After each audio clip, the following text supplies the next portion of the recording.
Bueno, y la Corte Suprema resulta que rechazó los recursos de protección que fueron presentados contra el alza de los planes de salud de las ISAPRES, todo esto debido al aumento de las patologías auge de 69 a 80. Claro, la tercera sala de este máximo tribunal tomó la decisión porque, según el propio fallo, el alza se ajusta a los parámetros establecidos por la autoridad y al acceso a la información sobre las nuevas patologías GES y mejoras de las anteriores. Queremos conversar y entender más este tema. Para eso nos encontramos con el abogado de Equidad en Salud, Pedro Barría. Buen día, abogado. ¿Qué tal? Buenos días, ¿cómo están?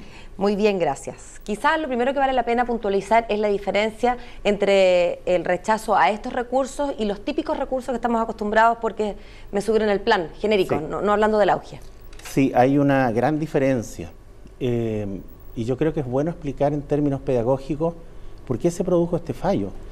Porque usted comprenderá si la Corte Suprema y las Cortes de Apelaciones han acogido en los últimos años más de 200.000 recursos de protección por precio base.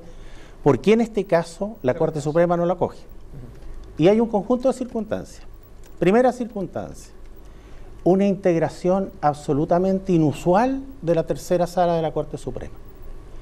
Estuvo integrada por dos ministros que posteriormente no van a estar.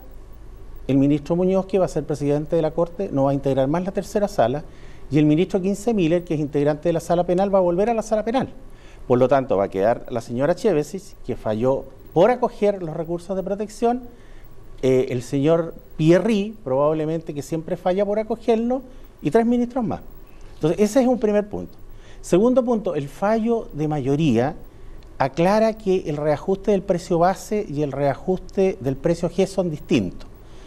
¿Qué significa esto? Esto significa que los recursos de protección por precio base van a seguir siendo acogidos y probablemente en aumento. El típico, ¿no? El típico, el recurso anual de la carta. Exacto. Pero el fallo de mayoría comete errores e incongruencias extraordinarios. Porque, por ejemplo, dice que el reajuste del precio base es distinto del reajuste de precio GES, porque el reajuste del precio base deriva del contrato y el reajuste del precio GES deriva de la ley que obliga a incorporar nuevas patologías y a financiarlas. Y eso no es así. El reajuste del precio base también deriva de la ley. Es la ley de ISAPRE la que le da la facultad a las ISAPRES para reajustar. Hay otra diferencia que hace el fallo que tampoco existe. Dice que el reajuste del precio base no tiene límite y el reajuste del precio GES tiene límite en la prima universal que se fija. No es así. El reajuste del precio base tiene límite. Hay una banda de precios que la ISAPRE debe respetar.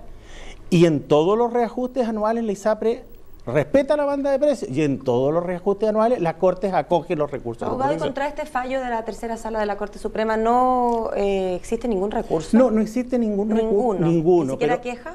No existe porque es la última instancia, pero hay un antecedente bien importante, el voto de minoría de la ministra Chevesi.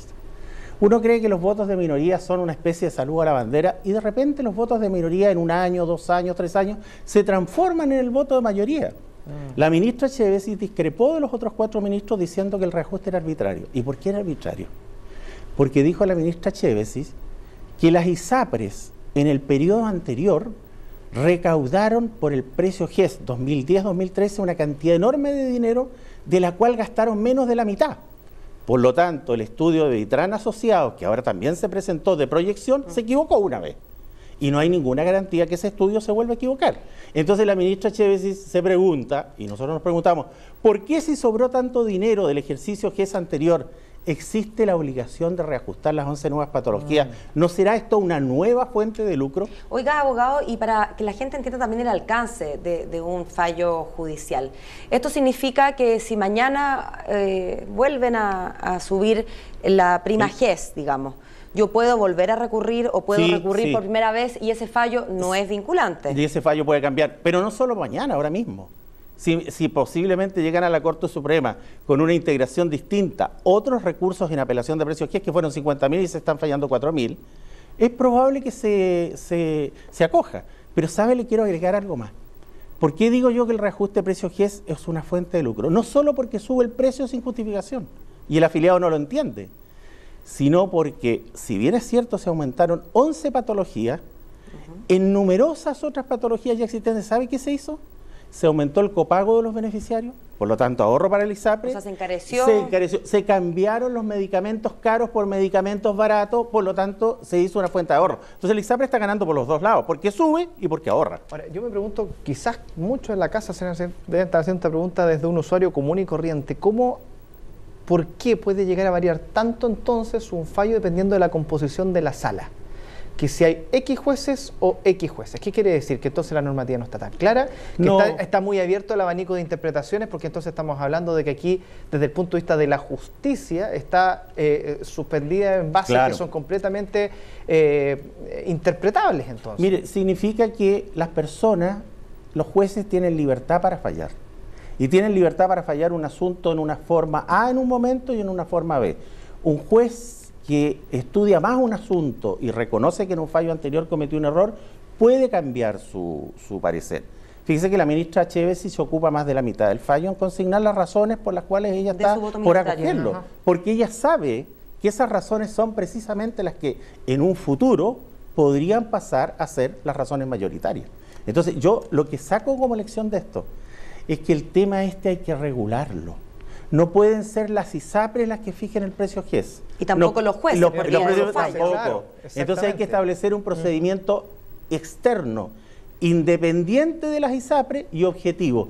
Pero no ese índice referencial del que se presentó un proyecto de ley, porque la palabra lo dice, índice referencial. O sea, no es un índice obligatorio. A mí me dicen, lógico, a mí me dicen, no, es que no se pueden fijar precios en esta economía. Sí se fijan precios en muchos casos. ¿Y de dónde va a surgir esa nueva normativa, o de dónde podría surgir esa normativa que en el fondo quite esto de la competencia de las propias ISAPRES o de, de la composición de una u otra sala? Bueno, acaba de ser elegida una presidenta que tiene como uno de sus compromisos, dentro de los primeros 100 días de su mandato, enviar un nuevo proyecto de ley de ISAPRES.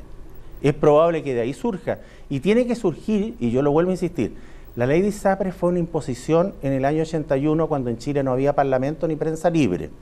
Por lo tanto, la ley de ISAPRES tiene que ser revisada y tiene que ser modificada sobre la base de un pacto social en el cual participen las ISAPRES, los abogados que se dedican al tema y los afiliados. Ya no puede ser una ley impuesta. Ahora, para dejar en claro, y una vez más, este recurso entonces se puede volver a presentar en el caso de enero, cuando llegan las típicas cartas certificadas con el aumento de los planes de salud. Ese es otro tema, es que para dejarlo bien en claro. No, es que no solo eso.